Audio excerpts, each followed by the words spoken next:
You've been chasing her, calling, texting, rearranging your plans, all in the hopes of getting her attention. But instead of pulling her closer, you feel like she's slipping further away. Frustrating, right? Well, here's the truth. The harder you chase, the more she runs.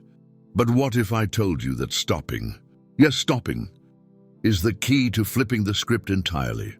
When you stop running after her, everything changes, trust me. You don't want to miss the part where I explain how her mind works. When she starts chasing you instead, it's the twist most guys never see coming. And it's worth staying for. Oh, and here's something you want to look out for later. When she finally reaches out, there's one mistake most guys make that destroys all the progress they've made. I'll explain exactly how to avoid it in Chapter 5, so stick around. One, why chasing pushes her away. When you chase someone, it sets off a subtle, almost primal reaction. The harder you pursue, the less space there is for her to feel curious about you. In psychology, it's called the law of diminishing returns. The more someone gets of something, attention in this case, the less value they place on it. By constantly chasing her, you're giving her an abundance of your energy and focus. And what happens to things we have too much of? We stop appreciating them. This isn't about women being cold or ungrateful. It's about how humans are wired to value scarcity. Now let's flip it. Think of the people in your own life who give you space. Maybe it's a colleague, a friend, or even someone you dated before. The less accessible they are, the more their presence feels significant. That's what happens when you stop chasing her. Suddenly the abundance disappears, and she starts to notice the absence. The idea of scarcity is just one piece of the puzzle. But what's really fascinating is how this psychology plays into the deeper dynamics of attraction. Let's talk about that next. To the pull of intrigue. Human beings are naturally curious. When something or someone feels predictable, our brains file it away as figured out. But when there's mystery, when there's uncertainty, the mind can't help but linger on it. This is why the hardest questions to get out of your head are the ones that don't have clear answers. The same principle applies to attraction. When you stop chasing her, you introduce uncertainty. Instead of you being the one who's predictable, always texting first, always available, you become the one she's wondering about. And here's the kicker: intrigue isn't just about what you do. It's about the space you leave. When you stop filling the gaps with constant messages, or attempts to connect, her mind naturally starts filling them in. Why hasn't he texted me? What's he doing? That space isn't just empty. It's magnetic. This isn't about playing games. It's about creating room for curiosity to grow. When she starts wondering about you, she's investing her own mental and emotional energy into the connection. And that's what shifts the dynamic. Now that we've talked about the pull of intrigue, let's go deeper into the psychology behind this. There's one concept that explains why stepping back works so powerfully. It's rooted in how our brains are wired. 3. The scarcity effect. Scarcity isn't just a marketing trick. It's a deeply ingrained part of how our brains evaluate value. When something feels rare, it's automatically perceived as more important.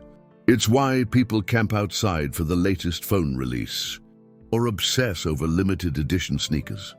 The same principle applies to relationships. When you stop chasing, you're no longer a constant presence in her life. You go from being always there to being someone she has to think about, someone she has to reach out to. And that shift is massive. It's not that she didn't value you before. It's that your constant availability dulled her ability to recognize it. Here's the fascinating part. The scarcity effect doesn't just make someone more interested in what's rare. It actually triggers a feeling of loss. When you step back, you're creating a sense of emotional scarcity, and the brain reacts to that as if it's missing something essential. This isn't about manipulation. It's about understanding the natural EB and flow of connection. The more space you allow for her to miss you, the more she starts to value what you bring. And when she feels that absence, that's when she starts leaning in. So what happens next when you stop chasing and create that space? How does she respond and how do you handle it? The next part breaks it all down. 4. How she reacts when you stop chasing, when you stop running after her. The dynamic shifts in ways that can feel surprising at first. She might not notice. Why? Because she's used to you being there. You've trained her unintentionally to expect your constant attention. But as the absence grows, her mind starts working overtime to figure out why. Psychologists call this phenomenon reactance. When someone feels like they're losing something they've taken for granted, it triggers a desire to regain control. Suddenly, she's thinking about you. Why hasn't he texted? What's he up to? Is he talking to someone else? These questions pull her into a loop of curiosity and emotional investment. Here's where it gets really interesting. Her response depends entirely on how you've carried yourself before. Stepping back if you've been calm, confident and grounded, your absence feels significant. It creates the sense that she's missing out on something valuable. But if you've been needy or desperate, the absence doesn't hold weight. It just feels like relief. The key here is this. Stepping back works best when you build a foundation of self-respect and emotional strength. It's not about punishing her for pulling away. It's about letting her experience what life feels like without you. Constantly chasing. Now here's the part I mentioned earlier. The moment she finally reaches out. Most guys blow it right here and undo all their progress. But if you know what to do, and more importantly, what not to do, you'll hold all the power. Let's dive into it next.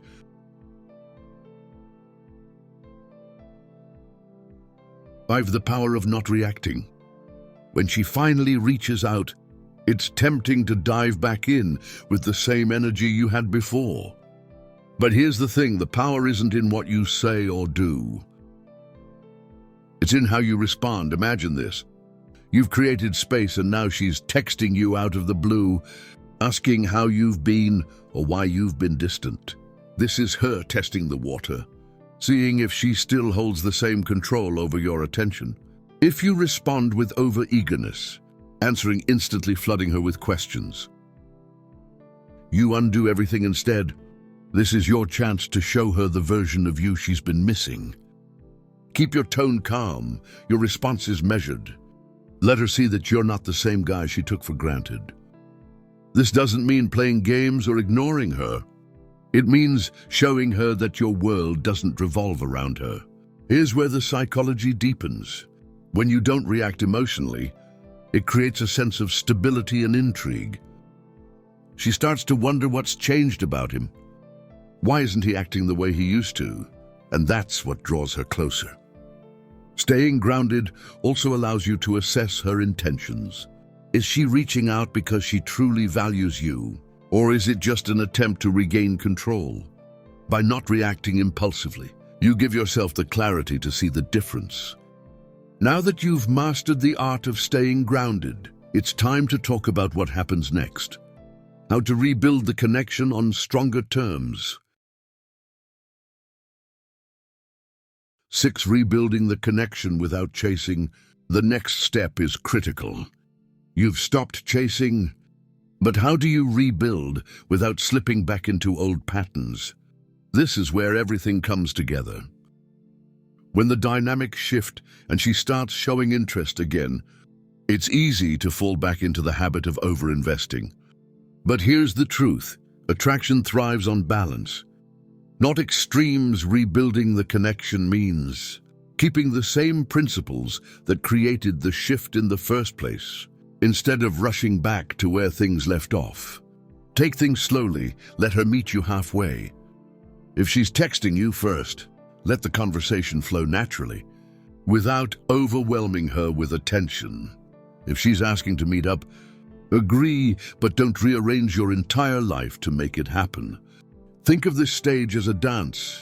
You're not chasing her, you're inviting her to step forward. And when she does, you meet her with calm confidence, not with neediness or over-eagerness. This balance keeps her intrigued, because it reinforces the idea that you're a man with his own life, priorities and standards. And here's the best part. When she starts to invest in the connection, it builds a sense of mutual respect and interest, something chasing could never achieve. The real power here lies in consistency. Don't make her your sole focus. Keep working on your goals, spending time with friends, and living a life that fulfills you. When she sees that she's part of your world, not the center of it, her respect and attraction for you grow naturally. And remember this, the point of stepping back was never to manipulate her into wanting you. It was to regain your own sense of value and self-worth. That's what makes you truly magnetic. Not tricks, not games, but genuine confidence in who you are. So where do you go from here? The key to lasting attraction isn't in what you say or do next. It's in who you become, and that's where the real transformation begins. If this hit home for you, let me know by tapping that like button and dropping a comment. I'd love to hear your thoughts. And if you're ready for more no-nonsense insights like this, make sure to subscribe. See you in the next video.